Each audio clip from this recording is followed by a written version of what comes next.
Well, hello everybody out there in Internet land. This is Chris from HHNLegacy.com with another impromptu episode of Topher Slog. This week, this Friday, Halloween Horror Nights 35 will be unleashed onto the general public. Of course, before Friday, we have the premium Scream Night as well as employee preview days this week.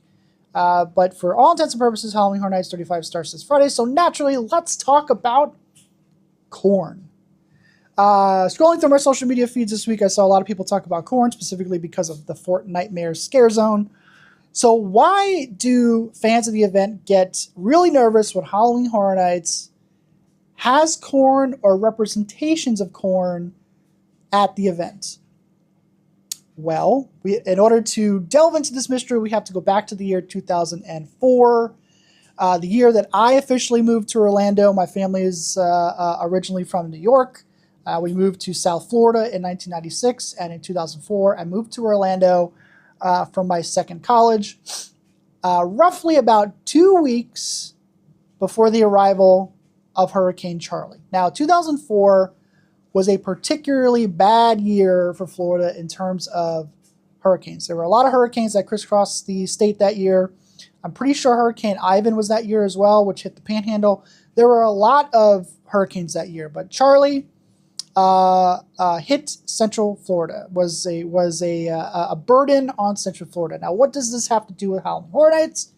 2004, Halloween Horror Nights was preparing their first ever dual park event using both Islands of Adventure and Universal Studios Florida for the event. Now, in order to connect both parks, we're going to call it a dual park event, but I'll for those who did not experience 2004. It more or less was half of both parks, but nevertheless, that's for another video. In order to connect both parks, Universal created 2 scare zones. One of which was a scare zone called Field of Screams. Now, Field of Screams, the team behind Halloween Horror Nights decided to grow their own corn for this scare zone. You were essentially walking through a cornfield that was, haunted with like scarecrows and jack-o'-lanterns and other ghoulies that come out of the corn. Hurricane Charlie came in and basically wiped away a lot of the corn that they had grown specifically for that scare zone. And they had to scramble at the last minute to sort of, get some, fake corn and stuff to, round out the scare zone. So what does this have to do with Halloween Horror Nights? What does that have to do with Halloween Horror Nights? Well, that year, Central Florida did not just get hit by one hurricane. Central Florida specifically was hit by 3 hurricanes that year.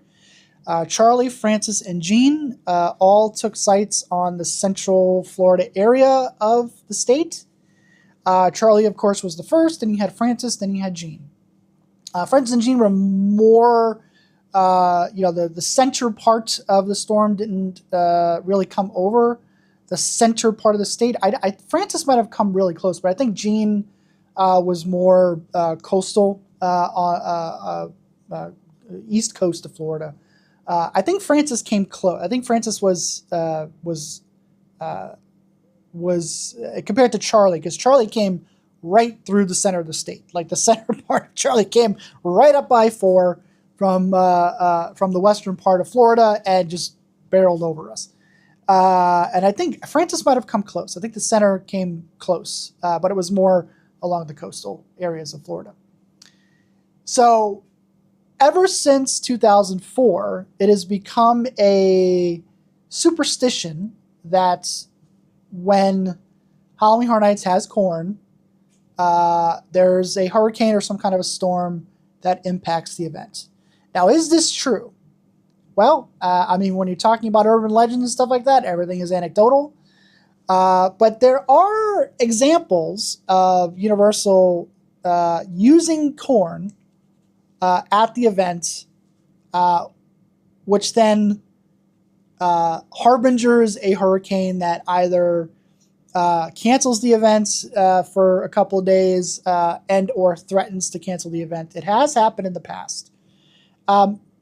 Beyond 2004, early on, I cannot remember a hurricane physically threatening the event until 2011. I know that we had some storms that sort of lingered off the coast that threatened the event. I remember being at Halloween Horror Nights in 2011 when there was a tropical storm off the East Coast that came close enough that the event still went on, but we were getting thrown with, tropical downpours.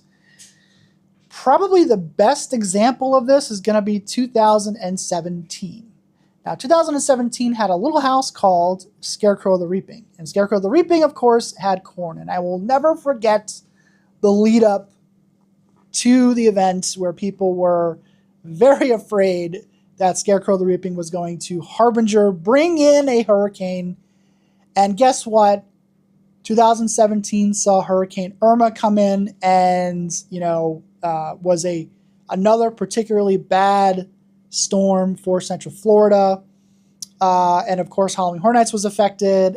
So much so, we don't really, I know it's sort of passé to talk about the group now, but Academy of Villains had a whole show planned out for that year. It was their second year at the event. They had a whole new show, and they had to basically create a new show. They called it the Irma Show because the stage was affected and stuff like that. So that was a thing.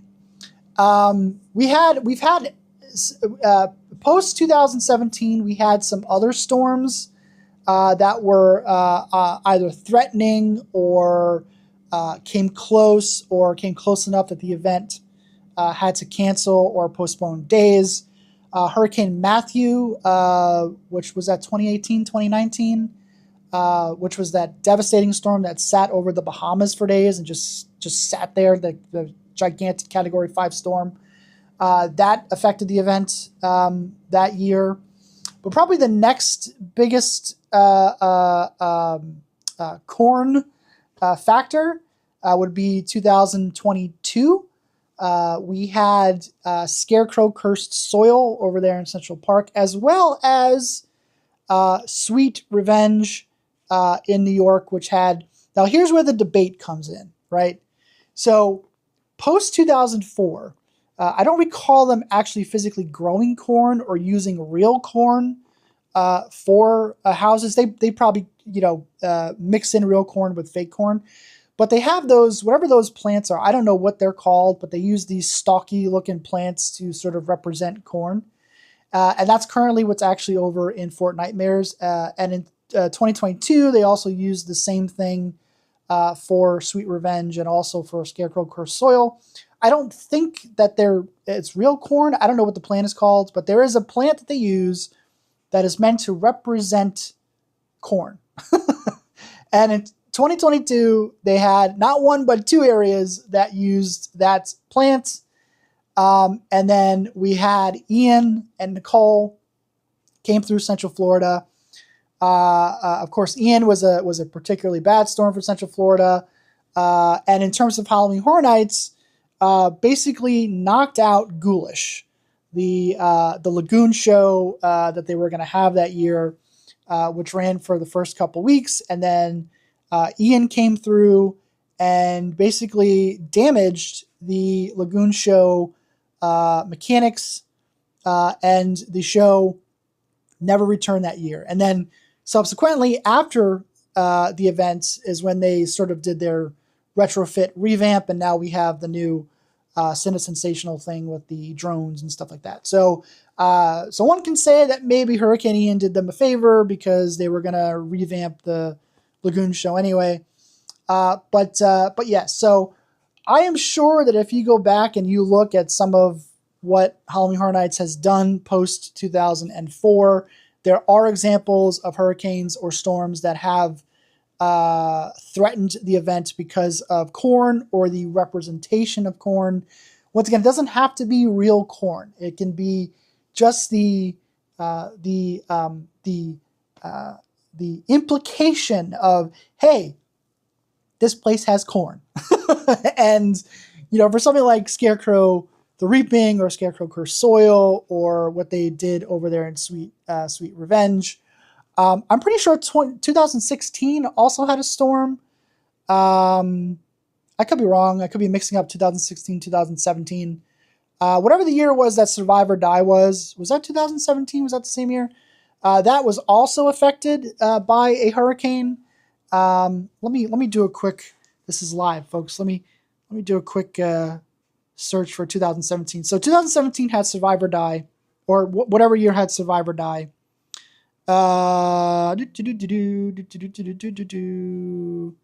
Festival of the Dead. Yeah, so 2016. Yeah, 2016 had Survive or Die Apocalypse. I can't remember what storm that was in 2016.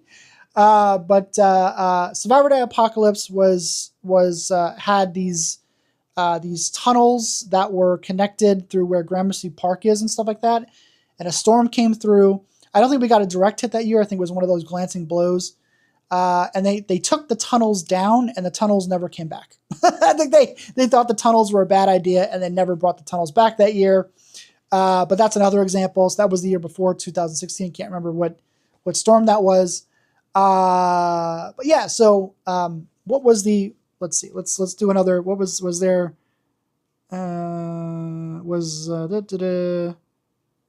There had to have been a house that had corn or corn representation that year. Let's see. Was it Texas Chainsaw? Was that the house that had the corn? The Walking Dead, maybe? Halloween, Krampus, Tomb of the Ancients, Ghost Town, maybe? One of those had corn. Or corn representation at the event, which may have brought in the hurricane or storm. But so that's why people get so uptight about corn at the event. Now, yes, this year Fort Nightmares does have whatever, like I said, whatever that plant is that they use to represent corn, it does have that in the scare zone. It's been a very quiet hurricane season this year, but as the meteorologist always says, it only takes one storm. So who knows? I guess we should be on the lookout because it has been a very quiet season. We're in that strong El Nino, so that's kind of been a thing, but hopefully nothing happens. Who knows? But so there you go. So that is why corn, people get so uptight about corn. 2004, going back to my first real hurricane when I moved here from South Florida, we didn't really have a storm. We had Irene when I was down there, and then we had George, which came through, but they were kind of overhyped, I guess. Hurricane Floyd came close back then, but did sort of one of that was coming straight for the state and then stopped and then went up and hit the Carolinas. So 2004 was like my first real rodeo when it comes to hurricanes. And we were so ill prepared for that storm. It was for Charlie. It was not even funny. I mean, people were without power here for weeks with Hurricane Charlie. It was a crazy thing. Here in the complex that we live in, we still live in the same complex, but a different unit.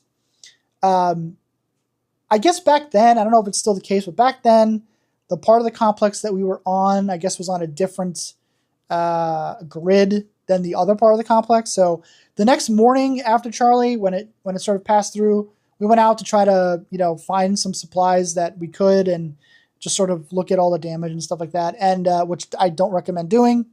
That's a bad thing. Don't do that. But while we were out, our power came back on in our complex on our side. The other side of the complex was out of power for like 2 weeks. It was a weird thing. And then Francis and Jean, I remember one of those storms. One of the things that stood out to me that year was that when it was over, it was cold. And I think it was because it was a later storm. So we were kind of in that later fall, late summer, early fall pattern for Florida. So when the storm came through and the pressure dropped and all that stuff, it was cold. I remember that it was freezing cold. So much so that you could see your breath when you walked outside. That's how cold it was. That was a weird, that was a weird year. And of course, Hurricane Ian was that was probably the worst hurricane that I had experienced in Florida up until this point. Please, no more hurricanes. We hate hurricanes.